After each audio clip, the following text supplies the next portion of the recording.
Olá a todas e todos, mais uma versão do programa Gestão Pública na TV da Transparência. Conosco hoje o professor André Studart para discutir um tema extremamente importante, que são os impactos sociais e econômicos da Bet, que significa aí os jogos de azar na internet. O professor André Studart é doutor e mestre em Direito às Relações Sociais pela PUC de São Paulo, pós-doutor em Direito pela Universidade de Mackenzie, também em São Paulo, é procurador federal e aqui em Fortaleza, professor do curso de mestrado e doutorado da Unicristos. Professor, é um prazer enorme estar conosco. Obrigado pelo convite, professor Clésio. Gostaria também de agradecer à TV Transparência pela oportunidade de poder partilhar um pouquinho dos resultados das nossas pesquisas. Ainda não terminaram as pesquisas, mas já é importante nós podermos estar aqui falando sobre um tema tão importante. Ótimo. Também a nossa colega Tami Brito, né, que pesquisa sobre o tema, por isso, né, a importância da sua presença aqui conosco, né, é um tema extremamente novo ainda em termos acadêmicos, né, jornalisticamente ele já está aí conhecido, né, e a Tami é mestranda em Direito da Unicristos, especialista em Direito, Tecnologia e Inovação pela Unifor, né, e graduada pela Faculdade Damásio de Jesus, advogada, né, e que está aí agora no mestrado fazendo a sua pesquisa. Grato pela sua presença. É um prazer imenso, eu agradeço a oportunidade ao professor André e ao professor Clésio de estar aqui. Tá ótimo. Gente, eu queria começar com a gente definindo melhor o que são bets, tá certo? Embora assim, em termos gerais, a gente sabe que são jogos de azar que se acessa principalmente pelo celular, não é isso que a gente tem observado, né? Até então, né, antes dessa discussão toda, não tinha muitas restrições, estava mais ou menos livre, né? E envolvendo muitos recursos, impactando já a questão econômica, saúde, né? Professor André, dá uma explicação para a gente aí dessa dimensão, né? Eu acredito que a notícia ganhou mais impacto depois da divulgação que aconteceu há algumas semanas sobre o gasto do Bolsa Família com apostas esportivas. Isso aconteceu em agosto de 2024 e foram destinados aproximadamente 3 bilhões de reais com apostas esportivas, 3 bilhões decorrentes de programas sociais como o Bolsa Família. A notícia teve mais impacto, mas de fato é um grande mercado, não à toa. O mercado das apostas esportivas, dessas casas de aposta, hoje elas têm dominado os patrocínios dos grandes clubes do futebol brasileiro, mas de fato só ligou o alerta, a luz amarela do governo federal depois dessa notícia que foi veiculada em agosto de 2024. Então, o que é que chama atenção, né, hoje em dia, assim, teve uma discussão com relação até de saúde pública, né, que a gente vai tratar, né, mas assim, como é que estamos nós, né, nós Brasil, isso é uma particularidade nossa, como é que está isso pelo mundo, você tem alguma informação a respeito disso? Na verdade, é preciso entender primeiramente que as apostas esportivas, elas vêm, na verdade, desde o Egito Antigo, né, então, quando a gente entende um pouco a respeito das apostas esportivas, a gente percebe que ao longo de toda a trajetória da humanidade, sempre os jogos estiveram presentes e,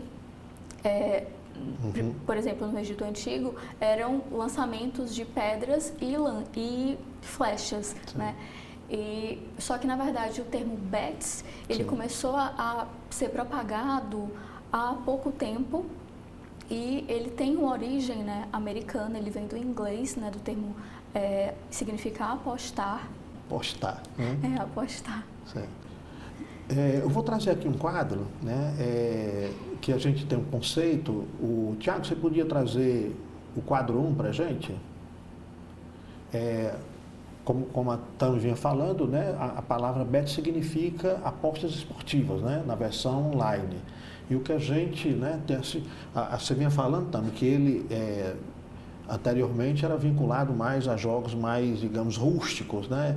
Arco e flecha, essas coisas, né? Isso. E aí a gente tem ele agora com outra roupagem, né? Internet, futebol, né? Sim. Ou seja, duas coisas mundiais, né? Sim. Talvez seja isso que tenha trazido assim essa dimensão tão grande, né? Sim, especialmente por conta do uso da tecnologia, né? Quando os aplicativos e toda a internet também, o acesso facilitado ao uso do celular, tudo isso facilitou para que as apostas elas passassem a ter uma maior repercussão e uma maior propagação mesmo pela sociedade.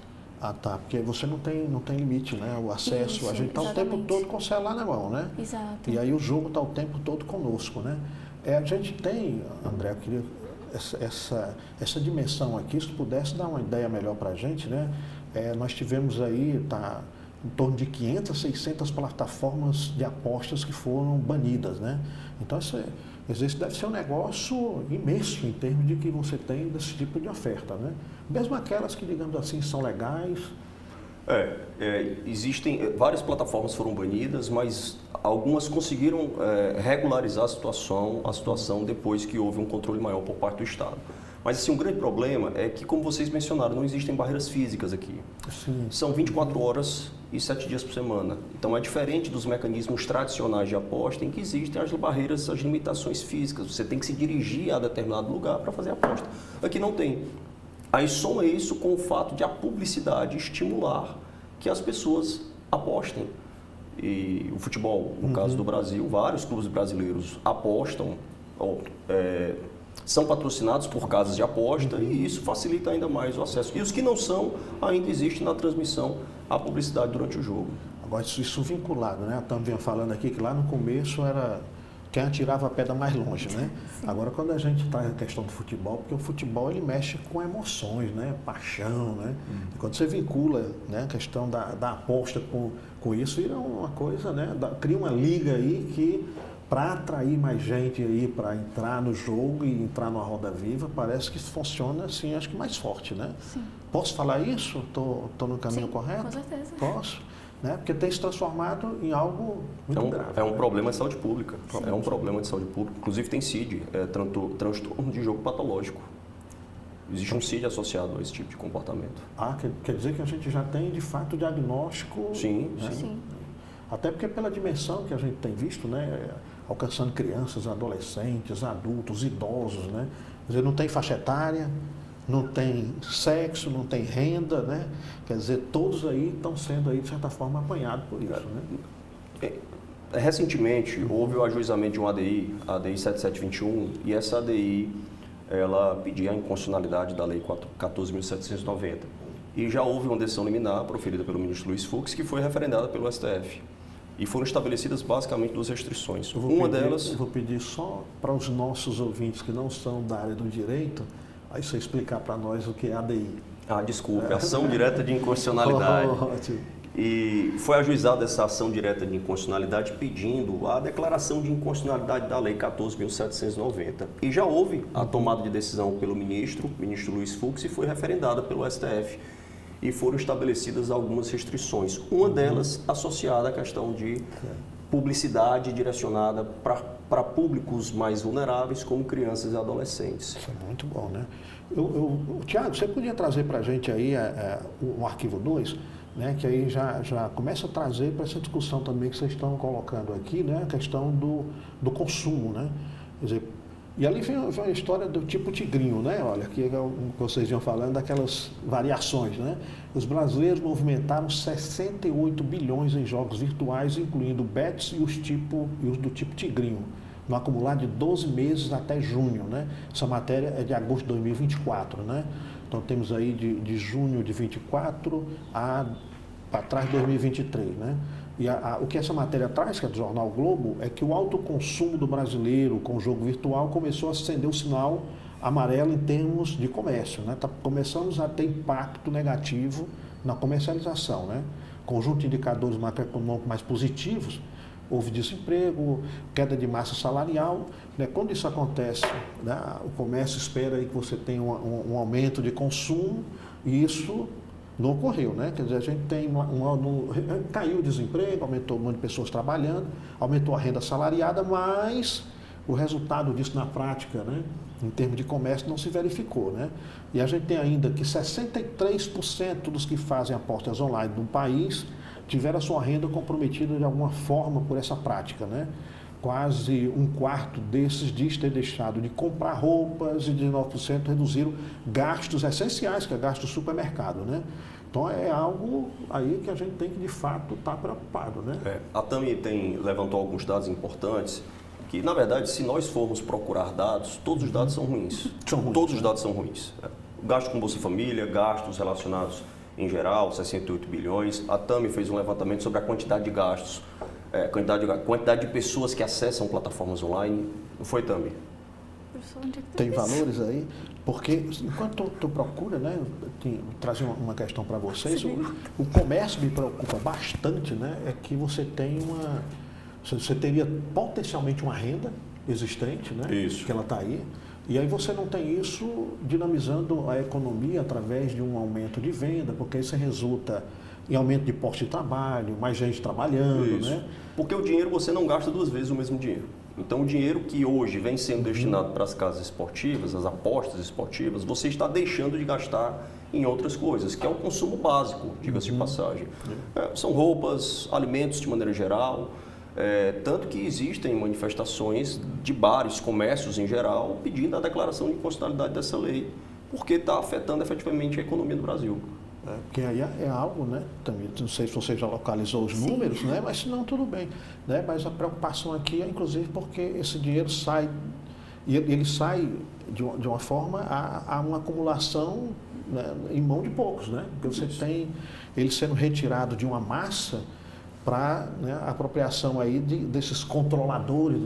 E me parece que a maioria, não sei se vocês têm essa informação, são plataformas que não são nacionais, né? Elas são fora do país, né? Eu queria falar um pouco, porque assim, a gente falou a respeito do tigrinho, né, e do futebol. Na verdade, o termo bets, ele é um termo guarda-chuva para falar sobre a questão das apostas de futebol e também a questão dos cassinos, que aí entra o tigrinho e vários outros aplicativos desses de apostas. Aí, só nesses...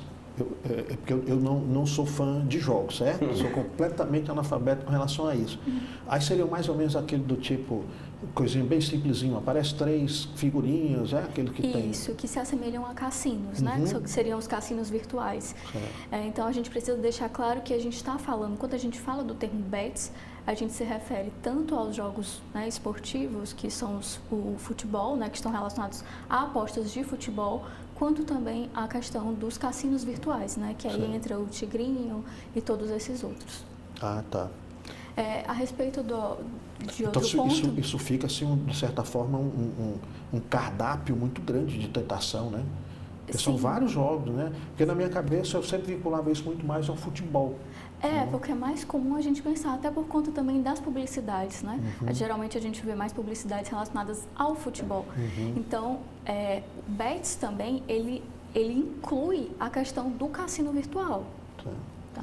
Que me parece ser muito mais rápido nessa, né, no perder dinheiro, porque ninguém nunca ganha nesse negócio, né? Quer dizer, na perda de recursos aí financeiros pessoais, né? Porque ele é muito rápido, né? Quer dizer, eu estou ali com o celular, jogo uma vez, apareceu, perdi, jogo de novo, né?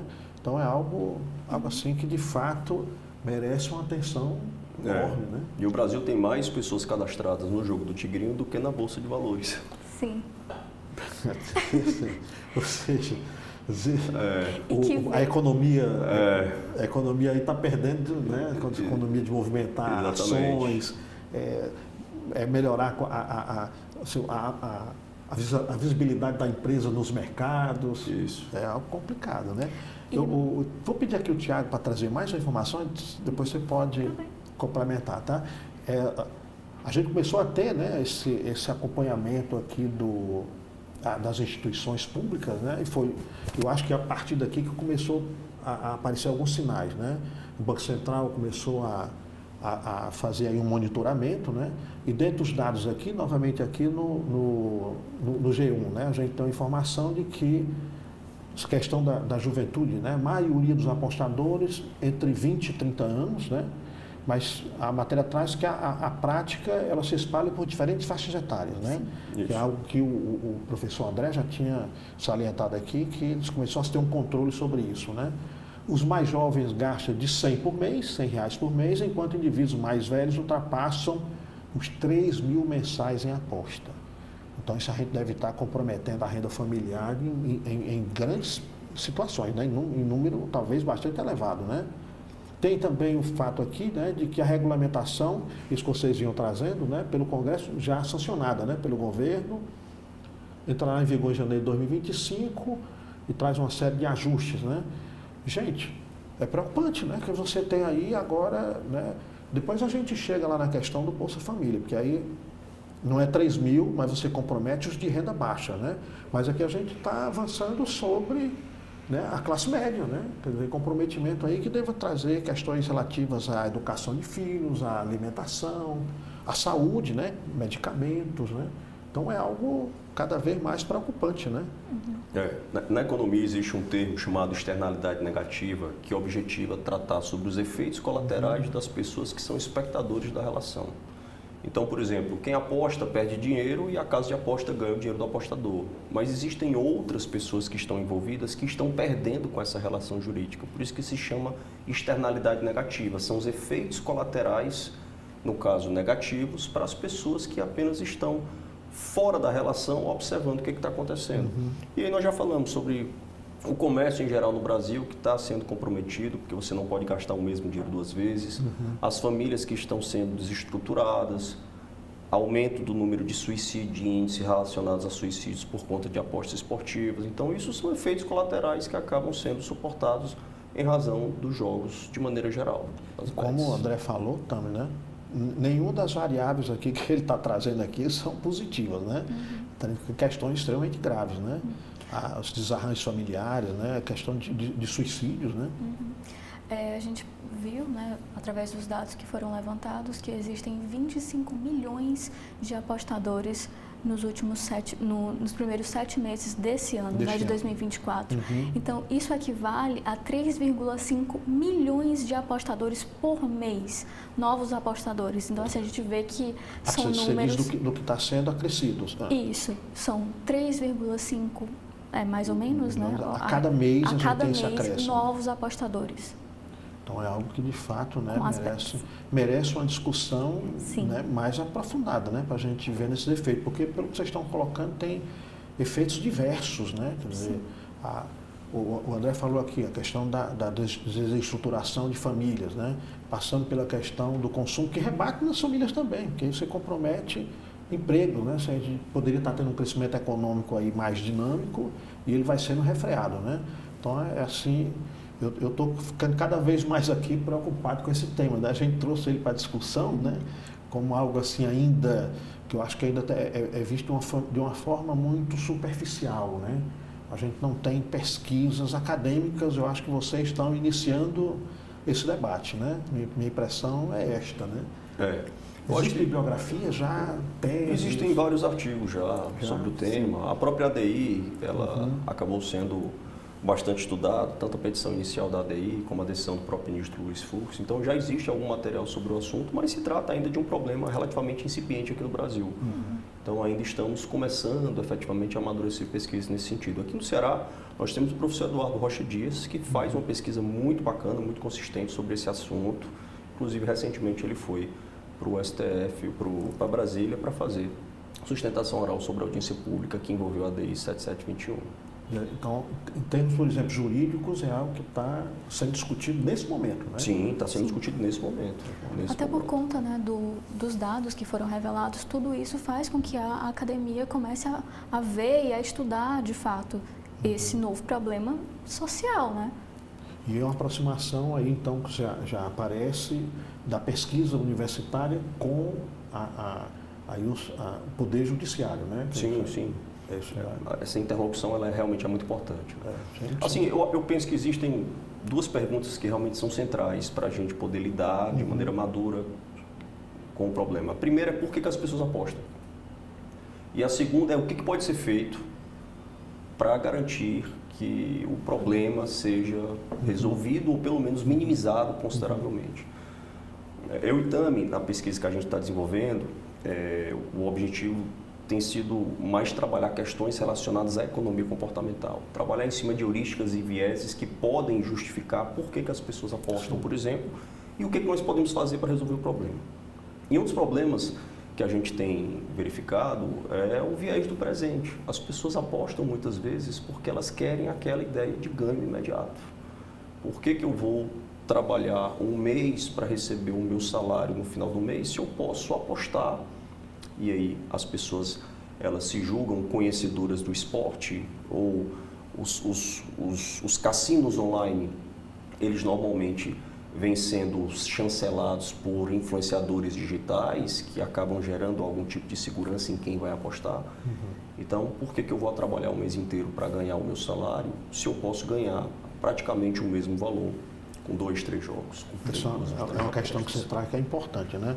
Eu não sei a Tam, que é mais jovem aqui, deve conhecer mais esses influenciadores, mas eu tenho visto, né, grandes músicos com grande influência, né? O pessoal aí da área mais de diversão e cultura que tem aparecido nesse debate. E aí, como o André colocou, isso, né, dá uma confiabilidade, né? Porque você tem um influencer, né, que no sistema de internet, através de ações que não são aquelas conhecidas tradicionalmente, do trabalho de 8 horas, 5 vezes ou 6 vezes por semana, né?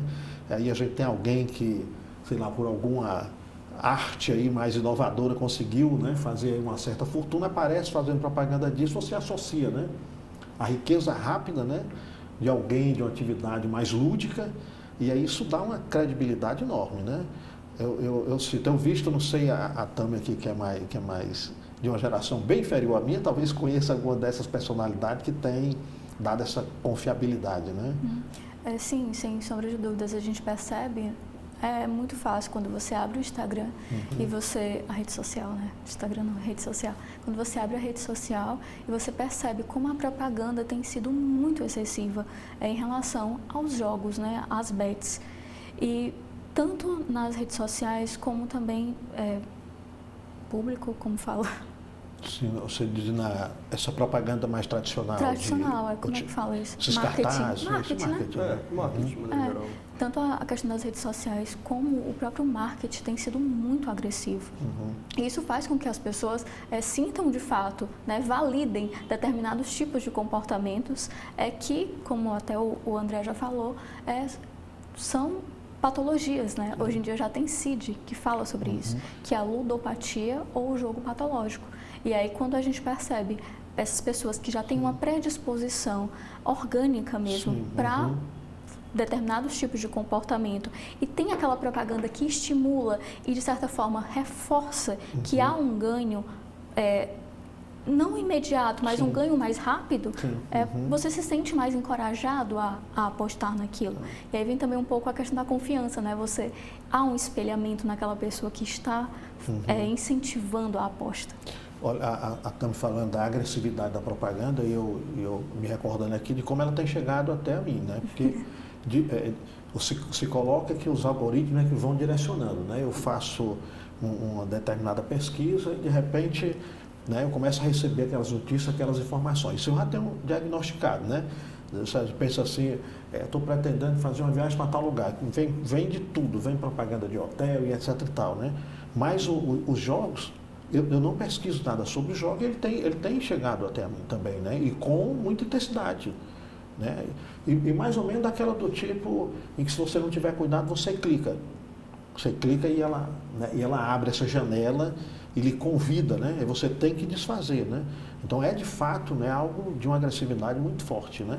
Eu vou pedir aqui o Tiago para trazer mais uma outra informação para nós, para a gente, né, aqui que a Tam já trouxe essa discussão aqui da questão de epidemia, né? Bets são uma epidemia rápida e descontrolada, né? Diz o sociólogo. O sociólogo aqui é o José Pastore, né? Professor aposentado da USP, né? Que está fazendo esse estudo não na perspectiva jurídica, né?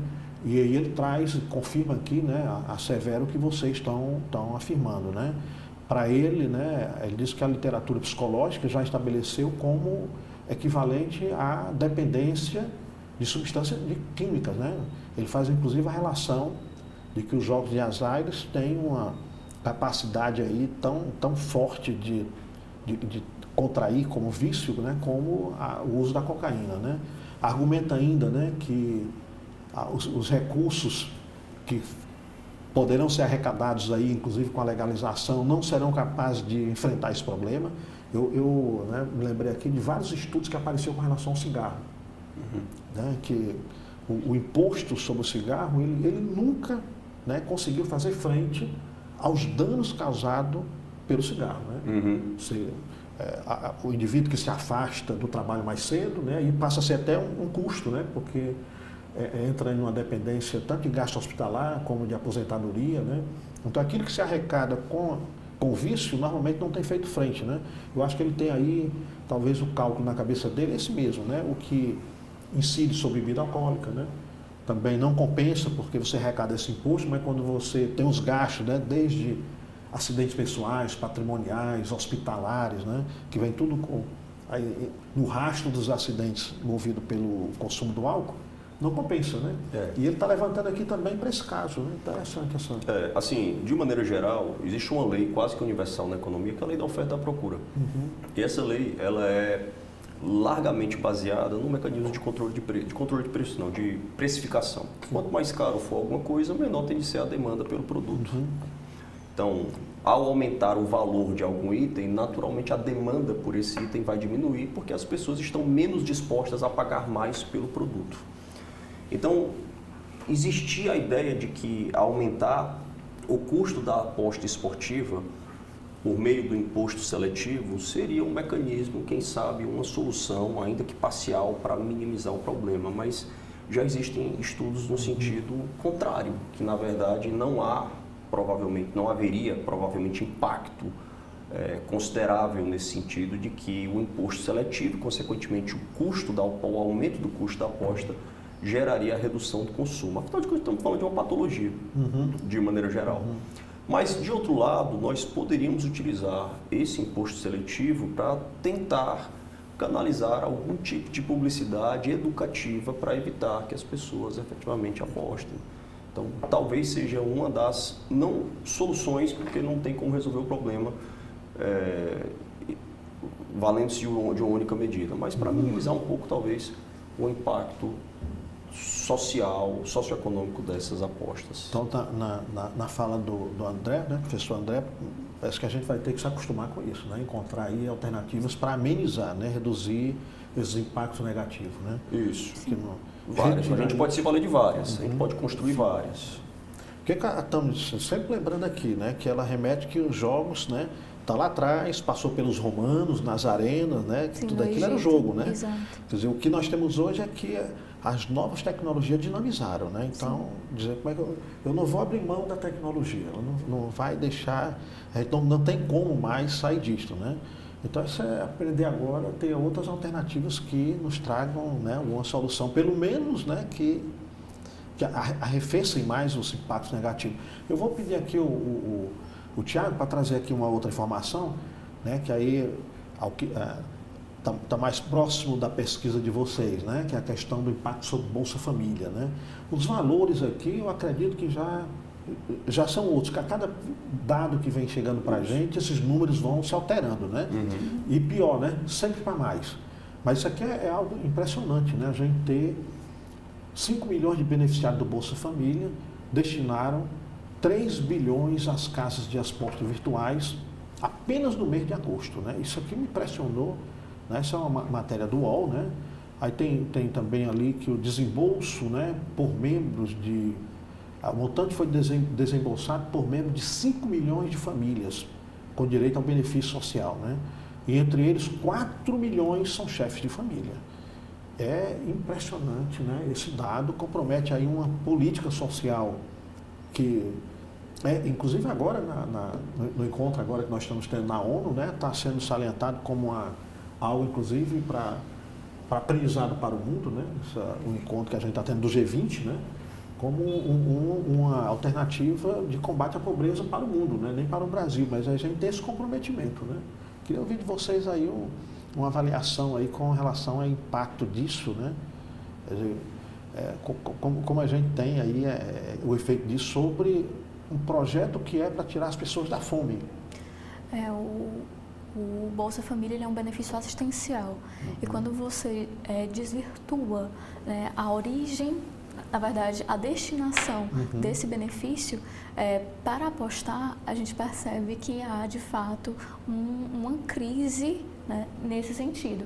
Então, quando você tem dados alarmantes como esse, de que 3 bilhões, né, de casas de apostas esportivas... Gente, 3 bilhões foram destinados às casas, né?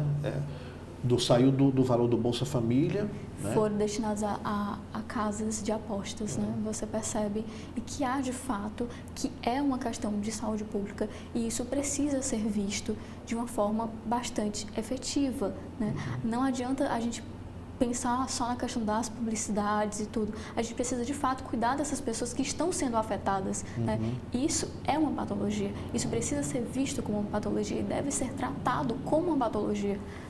Porque quando a gente pensa, né, que a gente viu aquele outro dado lá nos extratos médios, a gente viu lá que chega a R$3.000, né, a despesa em algumas famílias. Isso atinge, né, o extrato médio de uma forma também muito forte, né? Isso. Agora, aqui você desce para aquelas pessoas que estão no limiar da sobrevivência, porque o Bolsa Família, né, os valores são, né, é o mínimo do mínimo, é para garantir o mínimo existencial, né? E aí a gente também tem isso aí, isso é um negócio grave, né, professor? Assim, em primeiro lugar, assim, eu penso que a gente não pode utilizar esse tipo de notícia, que realmente é um dado alarmante, para criticar o programa. Sim, o programa ele precisa, sim, de alguns aperfeiçoamentos, mas é óbvio que o fato de as pessoas estarem gastando mal dinheiro do Bolsa Família não compromete a política pública, que realmente é fundamental para garantir o sustento, a subsistência de milhões de brasileiros.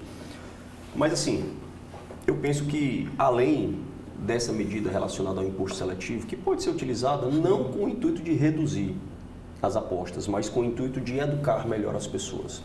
Mas nós poderíamos pensar em mecanismos para controlar os algoritmos das próprias plataformas, porque são algoritmos que objetivam gerar algum tipo de dependência. Existe como você controlar isso. Por exemplo, as pessoas que costumam jogar mais pela madrugada, elas naturalmente têm uma tendência ao jogo. Então, talvez utilizar o algoritmo para estabelecer controles relacionados a essas pessoas. Outra possibilidade interessante, porque proibir, para mim, realmente é algo muito forte. Ao invés de você proibir, você poderia educar melhor as pessoas.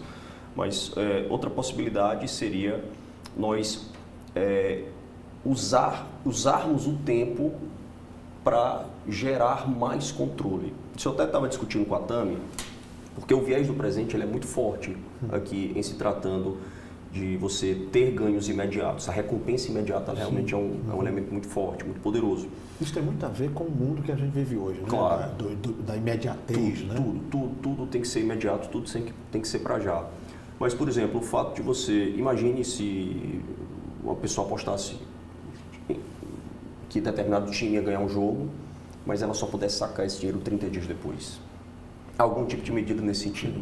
Então, você reduziria muito o impacto dessa demanda pelo imediatismo, já que você só vai ser efetivamente premiado alguns dias depois, e estabelecer também alguns tipos de barreira, como, por exemplo, o jogo ele vai acontecer no domingo, pois então você só pode apostar até o domingo da semana anterior, para você não apostar no calor do momento, porque isso também interfere na forma como as pessoas jogam. Então, existem medidas que podem ser utilizadas. Uma delas, eu estava até conversando com o Tami, é o contrato de Ulisses, que a gente poderia divulgar melhor. Já existe previsão, inclusive aqui no Brasil, mas nós poderíamos divulgar melhor o contrato de Ulisses, que é a ferramenta da autoexclusão. A pessoa que tem problema patológico com o jogo, que sofre ludopatia, ela pode se considerar inapta para esse tipo de jogo. O problema é que você faz isso no próprio site da plataforma. E aí você no site da plataforma, você está ali com o pecado do seu lado, você tende... Quem tem o vício pelo jogo acaba, ao invés de se negativar, ou seja, eu não posso jogar, ela acaba jogando. Então, se houvesse um cadastro unificado, um site governamental, no sentido de que, olha, ao se cadastrar você não pode mais jogar em nenhum portal de apostas. Talvez isso também facilitasse consideravelmente e gerasse algum controle e minimizasse, porque resolver o problema não vai resolver nunca, mas minimizasse um pouco o problema relacionado à ludopatia aqui no Brasil. O André trouxe uma série de questões aqui que eu ainda não tinha visto circulando nos debates, né? Questão assim, que eu acho assim que são de custos baixos, né?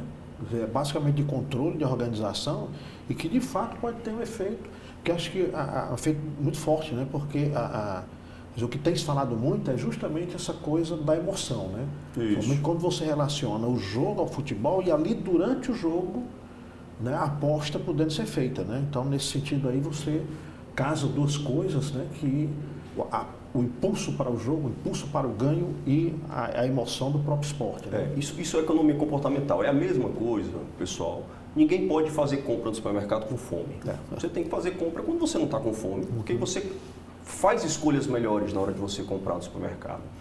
Então, é a mesma coisa. Se você estabelece barreiras temporais, tanto para a aposta como para o ganho, talvez você controle um pouco mais e faça com que as pessoas tomem decisões mais racionais. Tem alguma coisa para esclarecer sobre esse ponto? Então, a gente pode passar para um outro aqui, que é para mergulhar aqui na área de vocês. Né? Aqui tem um projeto de lei, né, gente? A fonte aqui é o Ministério do Esporte, certo? Que trouxe aí, inclusive, é um dos beneficiários com a organização arrecadatória do que, né, se está propondo aí sobre as apostas. Né? O projeto estabelece uma taxação de 12% sobre o faturamento, né, e faz aí uma divisão. Né? E nessa divisão, o Ministério da Educação não foi muito premiado. Eu não sei se o Ministério da Educação deveria ser, talvez até o da Saúde, né? Da saúde. Mas a distribuição, ela está privilegiando ali, no valor arrecadado, né? Uma distribuição de 36% para o Ministério do Esporte, 28% para o turismo. Aí eu não entendi, sinceramente, fiquei, né, preocupado com uma questão que a gente está levantando aqui, que tem muito mais a ver com a saúde pública, e a gente destinou ali para o turismo 13,6% para a segurança pública. Né? Para a segurança pública, tudo bem, porque é sempre um setor, né, carente de recursos. 10% para o Ministério da Educação, 10% para a Seguridade Social e 1% para a saúde. Né? A gente está falando aqui de um tema que tem tudo a ver com a saúde pública e, lamentavelmente, aí quando a gente pensa no que está proposto de distribuição, e aí vem outros, né, outros percentuais aí de menor monta, né? E aí tem uma outra informação aqui que aí eu acho que vale a pena a gente se debruçar, né? O texto estabelece cobrança de 15% de imposto de renda da pessoa física sobre o valor líquido dos prêmios obtidos, né? Bom, é justo, né? Não é isso assim que acontece na Mega Sena, na esportiva, né? Você é premiado e já na fonte mesmo já tem o recolhimento, né? E o que eu achei também aqui algo interessante, né, que é com relação ao controle, né, o acionista controlador não poderá atuar de forma direta ou indireta em organização esportiva profissional e não poderá ser dirigente ou vinculado a instituições financeiras. Aí tem uma questão interessante, porque aqui que tem tido muito, né, subornos, né, algumas denúncias, inclusive de jogos que já não tem tanta credibilidade, né? Já tem gente falando do comprometimento, inclusive, dos campeonatos nacionais, né, e até internacionais. Mas vamos discutir aqui o imposto sobre faturamento, né? Quer dizer, isso não estava sendo taxado? Quer dizer, estava... É o que eu falei, né? O imposto seletivo, não é verdade o imposto seletivo, a tributação sobre o ganho de apostas, ela até pode reverter em favor da sociedade, porque recursos são arrecadados, a forma como esses recursos estão sendo destinados, realmente para mim não é ideal. Mas para você resolver o problema, ou pelo menos minimizar consideravelmente, você tem que buscar outras alternativas. Você não pode utilizar o aspecto tributário como se fosse a panaceia que vai resolver a questão relacionada ao vício em aposta, ao jogo patológico. Uma pauta extremamente importante, Clésio, diz respeito à restrição de publicidade. Nós já temos na nossa Constituição, no artigo 220, diversas restrições relacionadas à publicidade, por exemplo, como relacionada ao tabaco, álcool de maneira geral. E, inclusive, essa foi uma das medidas aí determinadas pelo ministro Luiz Fux, ainda que com um foco mais relacionado a um público hipossuficiente. E o que você acha também dessa questão relacionada aí à restrição de aposta, de publicidade com relação às apostas? Eu acho que é uma medida extremamente válida, né? A gente percebe que grande parte do estímulo ao jogo vem de fato da questão do marketing, das publicidades. Isso de fato precisa haver um controle. A legislação, ela precisa, na verdade, ela já prevê isso, né? Mas ela precisa de fato colocar essas medidas em práticas para que tenham resultados efetivos, principalmente quando fala de crianças e adolescentes, né? Que são públicos extremamente vulneráveis, né? Ao jogo. E até como a forma como essa propaganda é feita, né, ela pode encantar mais o jovem, né? E aí a gente está falando até de pré-adolescente, né? Porque como é na internet, como é que eu vou ter esse controle, né? Vou cercear agora a posse do aparelho para a criança? Isso é impraticável hoje, né? O celular funciona até como, né, os pais terem o controle sobre os filhos quando estão fora de casa, né? Você acompanha, né? Estou passando na escola para pegar, ou a própria criança com qualquer dificuldade já entra em contato com os pais, né? Então é complicado, né, a gente pensar aí como eu vou realizar esse controle, né? Quer dizer, aí tem que ser direto junto aí às bases de dados, né?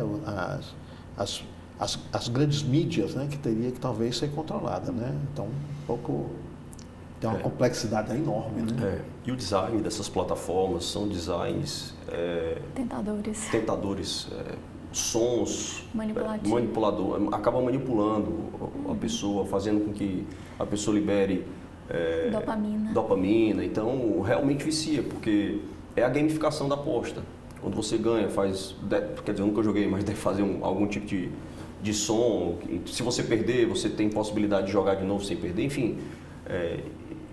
O design, os algoritmos da plataforma, eles realmente são muito manipuladores. Então, hoje nós estamos discutindo o tema impactos sociais e econômicos das bets na TV da Transparência, no programa Gestão Pública, né? E é um tema, né, que, para quem está nos acompanhando até agora, né, é extremamente importante, porque ele tem, como visto até então, afetado as famílias no que concerne a sobrevivência, né?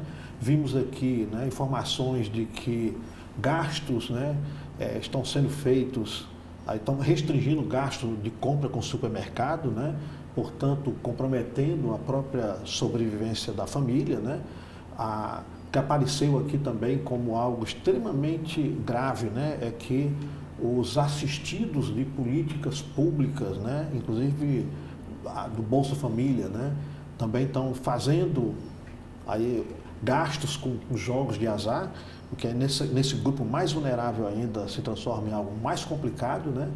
E a gente está discutindo nesse momento agora algumas experiências aí, digamos assim, de organização e controle, né, no campo do direito, né? Mas, como sempre, né, a lei também tem suas limitações, né? Quer dizer, imaginar também que a gente vai conseguir resolver tudo isso aí através da existência de lei e de norma e ter o controle. Eu acho que a gente tem experiência da lei seca, que é muito firme, mas a gente não consegue ter os efeitos que se imaginava ter com a lei, né? E aí, com relação aos jogos, será que a gente não vai ter uma experiência próxima a isso, não? A decisão do ministro Luiz Fux, que foi referendada pelo plenário do STF, também estabeleceu restrição no que diz respeito a tanto a publicidade, como também gastar dinheiro de programas sociais com apostas de maneira geral. Veja que se trata de uma restrição bem forte. Eu sinceramente não sei se seria o ideal. Me parece que educar, trabalhar com a emancipação do ser humano para que ele perceba que aquilo ali não é uma alternativa interessante, seja melhor do que você restringir. Até porque existem meios de você escapar das travas estabelecidas pelo Estado. Basta que outra pessoa, por exemplo, aposte por você e você faça a transferência do Pix para essa outra pessoa. Você tem, né, talvez não tenha acompanhado, mas nós tivemos um grande movimento de propaganda com relação ao uso, né, ao hábito do cigarro, né? E ele foi extremamente positivo, né? Tanto que a gente percebe que é comum as pessoas conhecerem a legislação que proíbe a associação do álcool com a direção. Mas é raro quem conhece de fato a legislação que proíbe o uso, né, o hábito do cigarro em lugares públicos, né? Mas é uma legislação não conhecida e mais respeitada, né? Ou seja, quer dizer, o conhecimento amplo, né, o debate, né, o envolvimento de todos contrários ao hábito do cigarro, trouxe um sucesso enorme, né? Então, eu acho que pode, né, talvez apostar muito mais por aí. Conscientizar do que proibir. Eu penso também mais ou menos assim. Não sei o que você acha, Tami. Penso nesse sentido. A grande questão que a gente né, vem falando, estudando também, a gente percebe isso, é que de fato a conscientização a respeito do uso desses aplicativos e desses sites de apostas, né, que precisa que traz impactos de fato relevantes para a população, né? Quanto mais você tem consciência do prejuízo que tudo isso pode causar, isso de certa forma inibe. Eu queria trazer aqui um tema para vocês, que né, eu não sei a Tami, mas eu estou informado que o professor André é mais versado nesse assunto, né?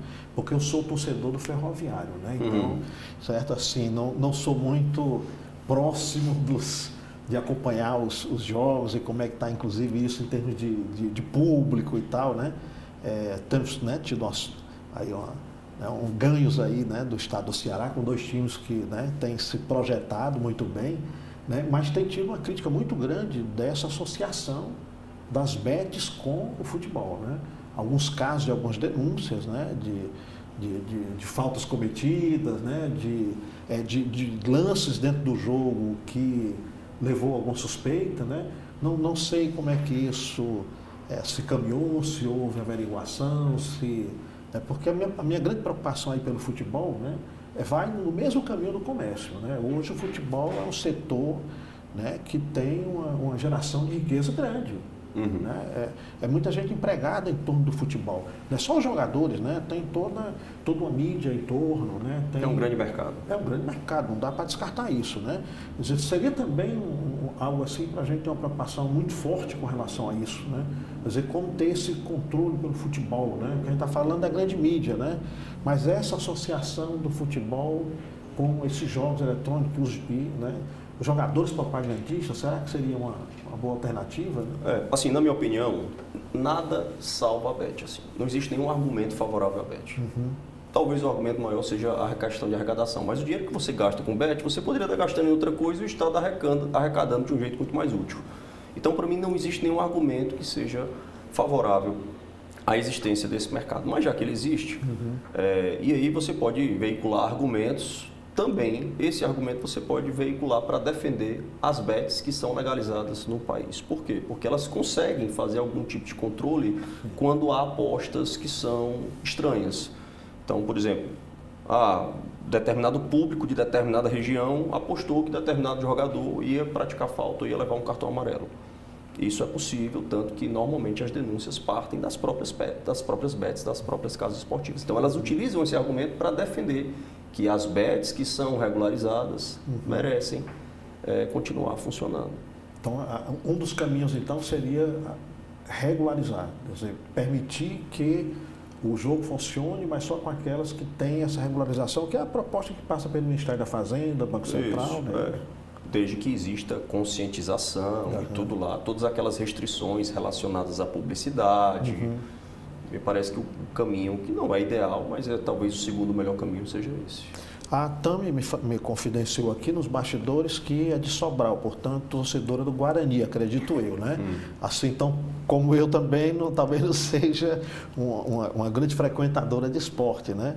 Mas acompanhando nas suas leituras, né, Tami, você já viu, assim, alguma crítica com relação a essa aproximação, alguma alternativa para dar mais credibilidade, tem aparecido nas suas leituras? Não, acho que a grande questão que a gente precisa falar é que, primeiro, a regulamentação ela precisa existir, até para que haja um maior controle, mas não só ela, né? Precisa, de fato, ter uma abordagem multifatorial, né? Em que você vê essa questão da publicidade, a questão dos gastos, o retorno financeiro que isso vem trazendo, né, para o próprio Estado e até a redistribuição desses valores.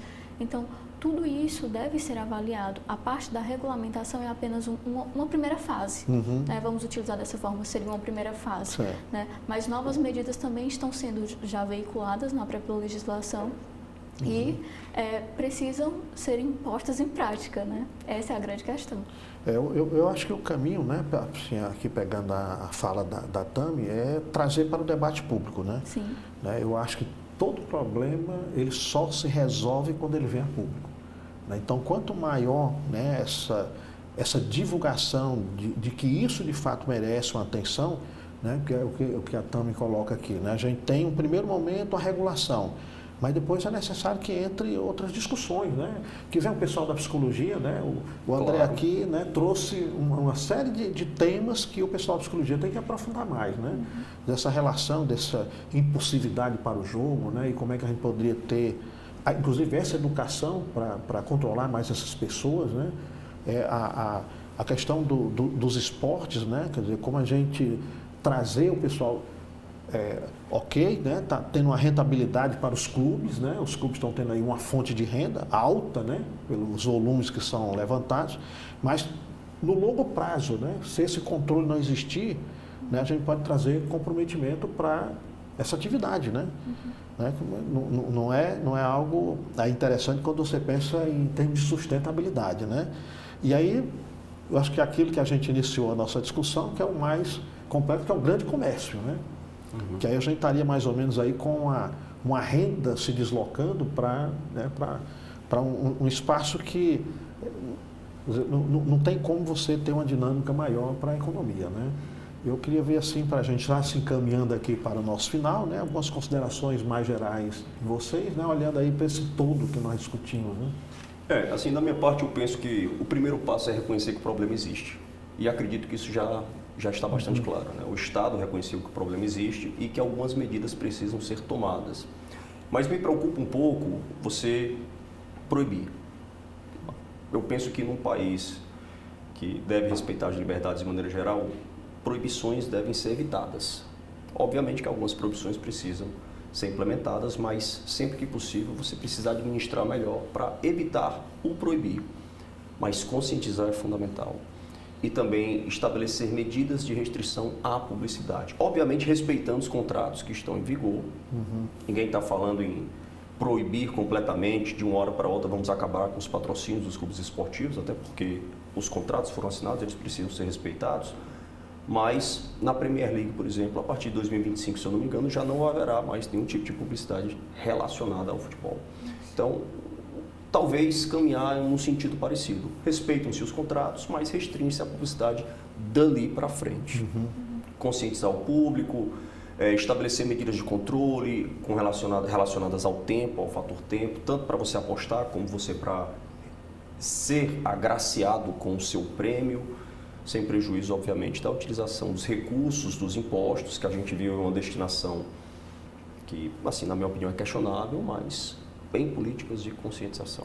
Então, me parece que o caminho é esse, reconhecer o problema e tomar medidas. E reconhecer que o problema é de saúde pública e que o SUS precisa, sim, estabelecer caminhos para atender a essas pessoas que sofrem com ludopatia. Perfeito. Também, mais alguma consideração? A gente precisa também entender, né, queria destacar que bets, na verdade, hoje em dia é uma epidemia. Né?